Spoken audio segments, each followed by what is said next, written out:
Après cette petite pause musicale, on se retrouve. Jean Devos, tout le monde ne le sait pas parce que tu es un grand modeste, mais donc, depuis quelques années, ce que tu fais est assez rare, voire exceptionnel. Des non-voyants se sont approchés de toi pour apprendre à peindre. Oui, et puis on a des bons résultats depuis à peu près 5 ans. C'est intéressant. J'ai mis du temps à comprendre une chose. Il y a parmi les personnes non-voyantes ou malvoyantes des véritables artistes. Et c'est ça qui est important. Alors, on se doit, tout le monde, de trouver les moyens pour faire en sorte que ces personnes-là se réalisent. J'ai des fois une image qui est un petit peu à côté de la peinture. Je m'imagine quelqu'un qui a une voix exceptionnelle et qui est sourd. Comment on peut faire pour faire en sorte que cette personne-là se réalise? Hein, ça n'est sûrement pas facile, parce qu'il doit composer avec les musiciens, il doit composer avec tellement de choses. Là, c'est un peu la même chose avec les personnes aveugles. Moi, je me dis, on part du ventre, le sujet, il est là, on essaie tranquillement de ne pas le raisonner, de le laisser sortir au bout des bras, sans que notre cerveau nous dise au fur et à mesure, ben non, arrête, c'est trop compliqué, c'est trop dur, on n'y arrive pas. On laisse vraiment le sujet sortir et on l'analyse à la fin. Alors, c'est un peu l'idée. Mais on reconnaît que c'est quand même assez particulier. On peut imaginer un non-voyant qui joue du piano, ça se fait, qui chante. On peut imaginer un non-voyant qui joue du théâtre, enfin un peintre. Moi, je me souviens même que... Moi, je ne peux pas imaginer quelqu'un qui a du talent qui n'arrive pas à se réaliser, c'est ça. Pour moi, je le vois comme ça, le problème. Tu as du talent, tu dois faire en sorte de te réaliser. Il est simplement aveugle. Et disons peut-être que ces non-voyants ont souhaité faire du figuratif. Hein. Entre autres, oui, bien sûr. Des portraits, par exemple. Portraits, oui, on fait du portrait, on fait de la perspective, de tout. On a passé une journée au bord du lac de Bevet avec un pêcheur. Il nous a raconté sa vie, on a touché à tout ce qu'on pouvait toucher, chaloupe, etc. Et puis on a fait des paysages magnifiques de pêche, de personnages. Il n'y a pas de limite, le sujet, il est dans le ventre, hein, il est là. Il faut tranquillement... il y a des... Ce qu'il faut aller, c'est des jeux, hein. Il faut aller chercher l'équilibre dans un espace donné, sur une toile, hein. Savoir où est les règles d'art, savoir comment placer les choses, composer avec son bras, la rallonge du pinceau, aller choisir ses couleurs, mais c'est technique tout ça. Ce qui est important, c'est là. C'est là, tout doucement, c'est là. Alors, moi, je suis obligé de dire après 5 ans que c'est là et pas ailleurs. Hein. Les gens qui ont du talent arrivent à faire des sujets superbes parce qu'ils sont des véritables artistes, c'est tout. On a simplement, souvent on n'a pas cru en eux, et à partir du moment où ils sentent qu'ils sont en confiance avec leur entourage, ça devient facile, c'est pas si compliqué. Hein. Ça vous inspire quoi, Madame Cher, ce qu'il raconte là?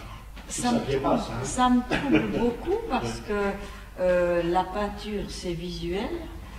Et que quand on n'a pas les yeux pour la voir, je me dis où est le contact bon avec un malvoyant, je vois, mais avec un non-voyant, quelqu'un qui ne voit pas du tout.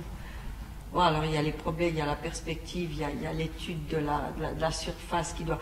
Mais le reste, et les couleurs, personnellement, il y a un vécu qu'il faut respecter. Il y a 50, 60, 80 ans de vécu. Oui. Mais ça, c'est la connaissance. Il ne le voit simplement pas, mais il peut le partager avec les autres. Ouais. C'est une question de notion d'équilibre pour aller chercher soit le sujet ou la couleur. Je comprends évidemment votre surprise. Hein. Pour avoir assisté à un vernissage d'une élève à Jean qui était non-voyant, elle avait le retour, hein, puisqu'il y avait des voyants. Remarquez, il y avait des non-voyants qui étaient venus au vernissage, hein, ce qui était quand même assez faux. Mais les dames étaient comme au théâtre. Il y avait cette dame qui était non-voyante devant ses tableaux, qu'elle ne voyait pas, hein. Mais il y avait des voyants qui disaient, mais comme il est joli ton tableau, qu'est-ce que tu as voulu faire? Et il y avait un dialogue qui se faisait. Et elle avait le retour ainsi. Et ça, j'avais trouvé ça tellement extraordinaire, tellement exceptionnel. Il n'y a pas si longtemps, j'ai donné un cours. Le dernier cours que j'ai donné, j'ai demandé aux étudiants d'emporter tous leurs travaux depuis 5 ans. Alors, on a pris une grande section de mur, on a installé les tableaux de chaque personne, et puis c'était On était 2, 3 voyants, puis on se dit, ben, coudonc, ça fait 5 ans que cette personne-là travaille, la même harmonie de couleurs, la même palette, la même forme. On reconnaît l'œuvre de l'artiste. Il est aveugle. Alors le sujet est quelque part là. Hein. Voilà, c'est ça. Il faut faire confiance. J'ai une dame, c'est pas personnel, une dame qui m'écrit il n'y a pas si longtemps. Elle me disait, mariée, 3 enfants. Toute sa vie, ses enfants, son mari, ils l'ont mis de côté. Tu ne peux pas faire la vaisselle, tu cuisines pas bien. On l'a toujours mis de côté. Hein. Les aveugles, on te met de côté. Elle a commencé à suivre des cours, et puis elle est arrivée à la maison avec ses travaux. C'est pas toi qui fais ça, c'est ton prof. Mais non, c'est moi. Elle a commencé à expliquer sa démarche. Et finalement, si tu peux peindre, tu peux faire la vaisselle, tu peux cuisiner, tu peux tout faire dans la maison. Voilà, c'est ça. On dit à 70 ans, on met du temps des fois à comprendre. Hein. Ah, c'est impressionnant. Ce qui est intéressant, c'est qu'elle avait une âme d'artiste, c'en était une. Il fallait simplement être là au bon moment, la rencontrer, l'encourager. Mais j'aurais une question. Est-ce que ce sont des non-voyants de naissance ou ce sont des non-voyants qui le sont devenus? Il y a de tout. La personne qui a déjà vu un homme d'affaires, d'entreprise, qui est devenu aveugle du jour au lendemain, c'est pas facile de communiquer avec cette personne-là parce qu'il est tellement en réaction, il ne connaît plus les couleurs, il ne reconnaît plus la forme, il ne reconnaît plus rien, il ne veut pas reconnaître. Hein. Alors c'est difficile. Alors il y a des gens, j'ai quelqu'un que tu connais, Toureau, qui a 80 quelques années, 84 ans. Mais pour lui, sa vie a changé il y a 5 ans. C'est un véritable artiste. On l'avait toujours un peu mis de côté, mais c'est un artiste. Puis maintenant, on n'a pas besoin de lui dire qui il est, il sait qui il est. Il s'assume, tout simplement. Alors, ma grande difficulté dans mon travail personnel, je retrouve beaucoup de paix et beaucoup de joie dans celui-là. Hein, beaucoup d'équilibre finalement.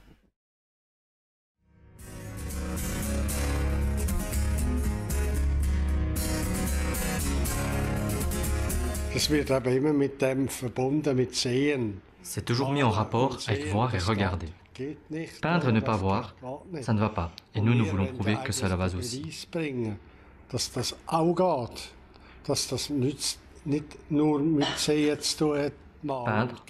tout comme dessiner ou sculpter, ne veut pas forcément dire voir. Nous devons prouver à la société que tout ne dépend pas uniquement de la vue.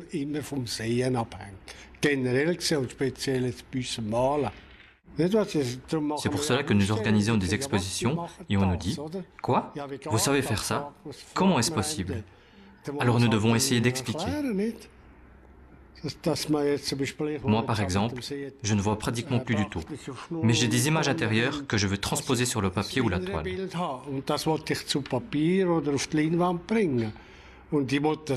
Je veux transmettre un message. Avant, quand je voyais encore un peu, je dessinais des portraits, puis j'ai arrêté, parce qu'on me disait que pour faire cela, il faut avoir une bonne vue. J'y ai cru et je n'ai pas continué. Und habe ich gedacht, ja, da muss gut sehen und habe natürlich nicht mehr weiter das verfolgt. Und erst jetzt, wo die Ateliers da Seulement, quand ces ateliers sont apparus, nous avons eu à nouveau la possibilité de peindre. J'ai saisi cette occasion et j'en suis très content. Pour moi, cela signifie simplement plus de qualité de vie.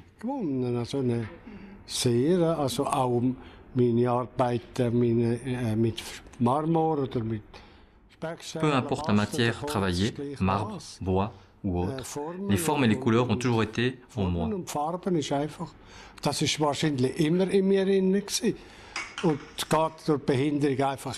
Ça a été juste été noyé par le handicap, mais maintenant ça ressurgit.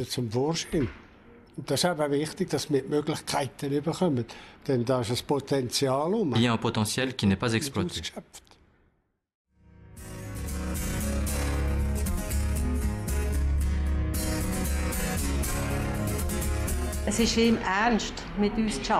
Jean prend son travail avec nous très au sérieux. Il ne nous réduit pas à l'handicap, c'est l'être humain qui compte, avec ses capacités propres. C'est ça le plus formidable, et c'est ce que nous ne vivons pas toujours ailleurs. Beaucoup de cours pour non-voyants nous donnent l'impression que l'état d'esprit est surtout de dire « on peut bien faire ça pour ces pauvres aveugles ». Mais la peinture, c'est autre chose. Nous avons tellement d'images en nous que nous ne pouvons pas exprimer. Là, c'est comme une explosion, comme un volcan, parfois en éruption, parfois calme. Jean a su ouvrir cette voie. Je n'aurais jamais eu cette idée toute seule si je n'avais pas eu l'occasion de suivre un premier cours. En fait, nous sommes venus uniquement parce que les Suisses romands n'étaient pas assez nombreux. Alors, on nous a demandé si nous étions intéressés, puisque nous avons aussi un atelier à Lucerne où nous faisons de la peinture, de la sculpture et d'autres choses. Mais là-bas, cela ne se passe pas avec la même intensité qu'ici avec Jean. Il sait comment nous parler, il est sévère et il travaille de manière très professionnelle avec nous. Et c'est très bien. Nous voulons aussi progresser.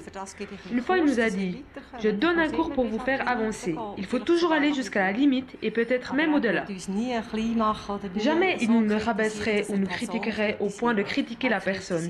Il critique uniquement l'œuvre et d'une très bonne façon. Il nous dit aussi ce qu'il trouve bien dans tel ou tel tableau et relève les progrès que nous faisons d'un jour à l'autre ou par rapport au cours de l'année passée. Comme ça, nous comprenons nous-mêmes si nous faisons juste ou pas.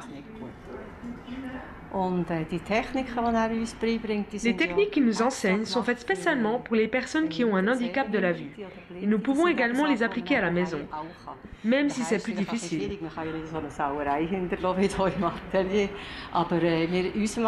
On peut aussi travailler à l'extérieur.